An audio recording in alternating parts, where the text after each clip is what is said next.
पूजा पूर्वक एकवार रुद्र जपा तदनंतरे रुद्र होमा अन्योन्य सहायेन पूर्व संकल्पित प्रकारेण लक्षवार शिव पंचाक्षरी यज्ञाख्यं कर्म ब्राह्मण साहाय्येन अद्य कारयिष्ये।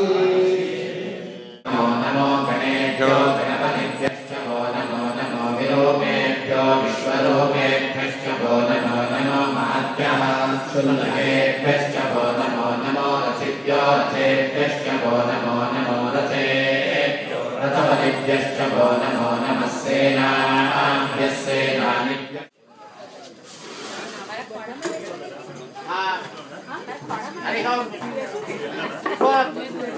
Before you sing, all the ladies will sit beside.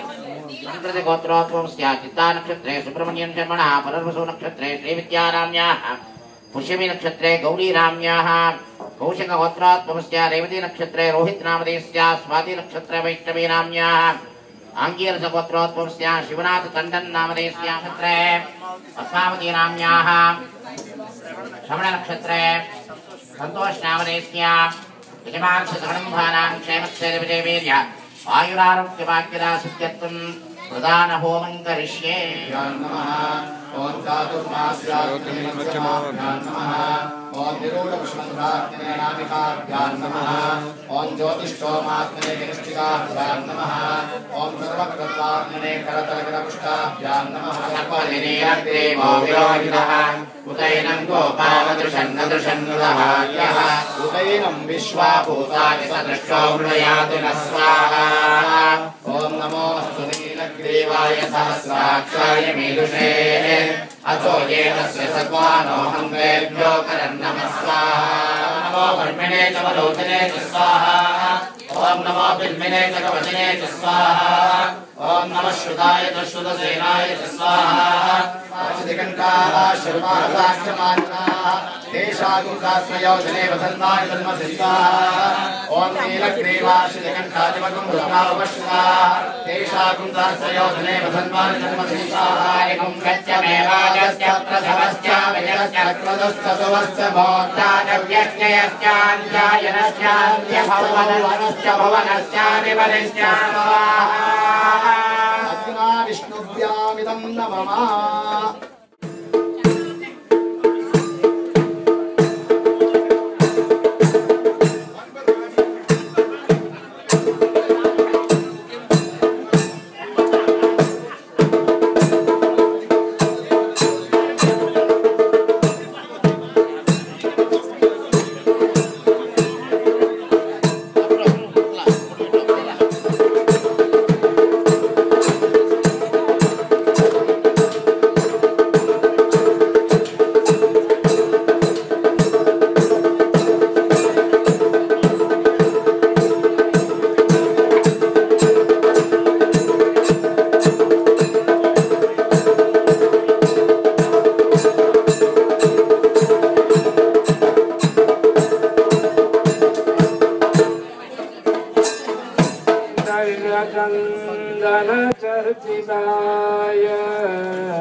Laksha Japa Sampurna Phala Praptyartham Lakshawara Shiva Panchakshari Homakyam Karma Anyonya Om Namah Shivaya Swaha Om Namah Shivaya Swaha Om Namah Shivaya Swaha Om Namah Shivaya Swaha Om Namah Shivaya Swaha Om Namah Shivaya Swaha Om Namah Shivaya Swaha Om Namah Shivaya Swaha Om Namah Shivaya Swaha Om Namah Shivaya Swaha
मयि प्रजा मयि अग्निस्तेजो दधातु मयि मेधा मयि प्रजा मयि इन्द्र इन्द्रियं दधातु मयि मेधा मयि प्रजा मयि सूर्यो भाजो दधातु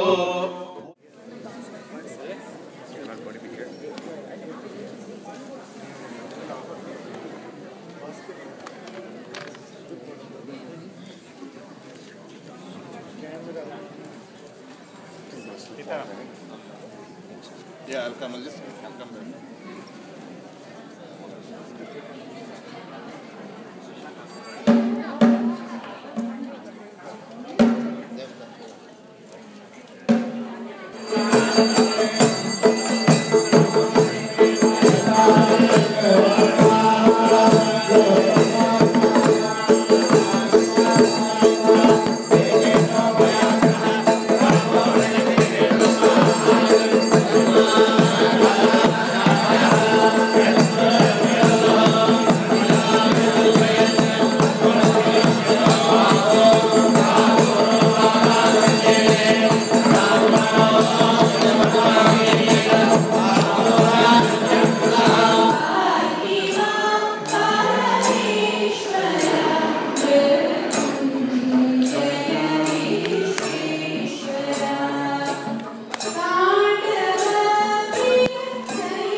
Arranged for me to have a longer message, longer program this evening at 5, right? So we hope those of you who are free at 5 p.m. will come for a longer formal presentation.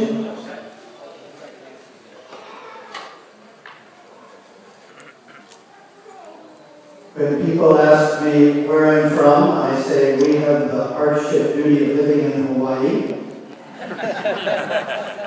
Someone has to live there. Everyone can't be a tourist.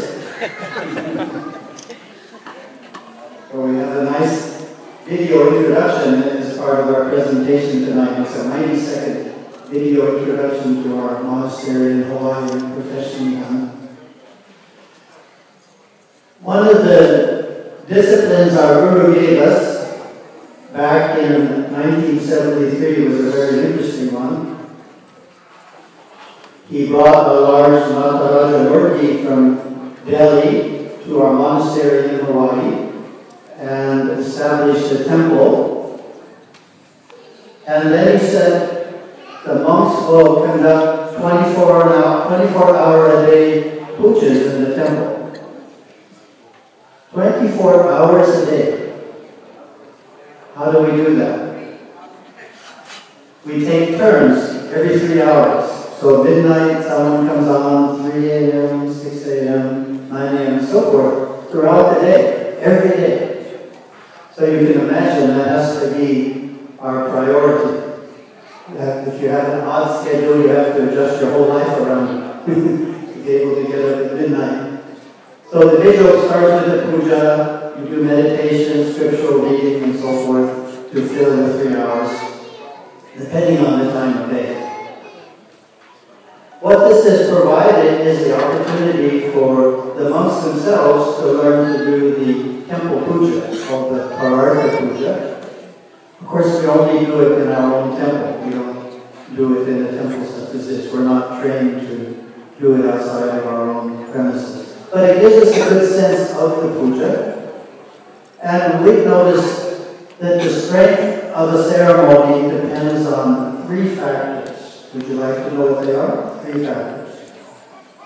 One is the auspiciousness of the time. So this day and a half of ceremonies was carefully chosen by Dr. Swami to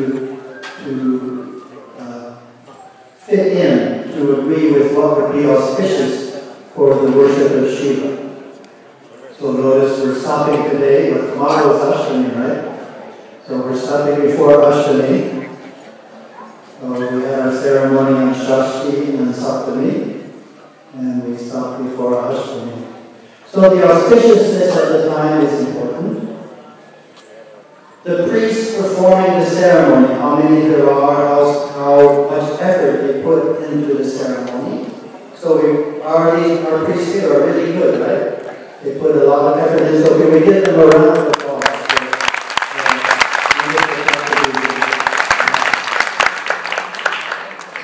The third factor you may not have thought of, those 2 are kind of obvious. The third factor is you. The presence of sincere devotees worshiping, and a good number of them. So if you're doing a Parartha puja in the temple and no one is there, even though you're really doing a good job, even though it's an auspicious time, you can't generate the same intensity as you can if you have 50 or 100 sincere devotees at that time. So you need to give yourself a round of applause. And of course, it's just not physical bodies that count, it's sincere worship. Really trying to be blessed by the deity. It makes the difference. That sincerity of worship is a key factor in how a ceremony works.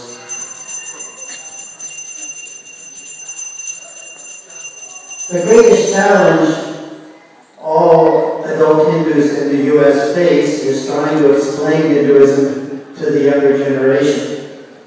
And more specifically, trying to get the younger generation, once they get past age 13 or 14, to still come to the temple. Any of you who have teenagers who've gone past that age know what I'm talking about. You know, you study the demographics when they're, say, 6 years old, how bright they are, and by the time they're 16, they're usually not that bright anymore. They've picked up a certain amount of impurity that hasn't been cleared away. Well, that's one of the purposes of the temple, is it purifies the mind. It gives the mind a bath. And the ceremony does that to generate the spiritual energy.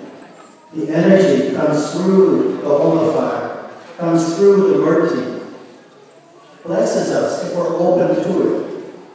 So what does open to it mean? Well, it means we're able to absorb it. There's a gesture which you know means someone isn't absorbing it, if you've ever seen it. Usually it's men standing in the back of the room and they have their arms folded, which is fine, but this is during the puja. You know, if you have your arms folded during the puja, how much are you absorbing? You're locking it all out, right? It's like you're not even there. So you need to be open to the energy. You need to kind of blend with it. Devotional songs are helpful for blending with it. If you know the chants the priests are doing, that's helpful for blending with it. There's a simple analogy I use which has to do with a sponge. When you clean with a sponge, it gets full, right? So it's got moisture in it. And if you try and pick up something else, can you absorb it? No. What do you have to do first? You have to empty it, right? And then when you put it in a new liquid, it absorbs it. So that's just like us. If we come to the temple and we're all full, we're full of our business problems, our domestic problems, our school challenges, and we're just sitting there thinking about them, are we open to the energy of the temple? No, we're full. We haven't made a space for that divine blessing to come in and be received. So we need to try and set that aside as we drive to the temple, try and get in a religious mood. Try and say we can think about that later today, or we can think about those things tomorrow. While we're at the temple, let's concentrate on the ceremony. A very helpful way to do that is to bring offerings, particularly for the shrine which you're focusing on as your primary focus. Because I'm sure when everyone comes here, they don't spend equal time at each shrine. You would have to come early in the morning, right? So usually you honor all the shrines, but you're focusing on one main shrine, and to bring offerings to that one shrine.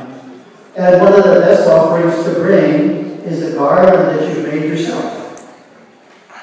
Maybe you haven't thought about that. But if you make a garland, what do? You're touching the flowers, you're putting your prana into the offering. So the more prana you put into an offering, the more the offering kind of brings blessings to you. So for example, this morning, we were putting our prana, our energy, into the offerings, and then the offerings are put into the home. Same idea. We're putting prana into it, lots of prana, because we pick things up 1,000 times. So 1,000 times we put prana into our offering, and then that went into the home. So the more prana that goes into the homa, or the more our prana that goes into an offering, the easier it is to get filled up with the blessings of the people.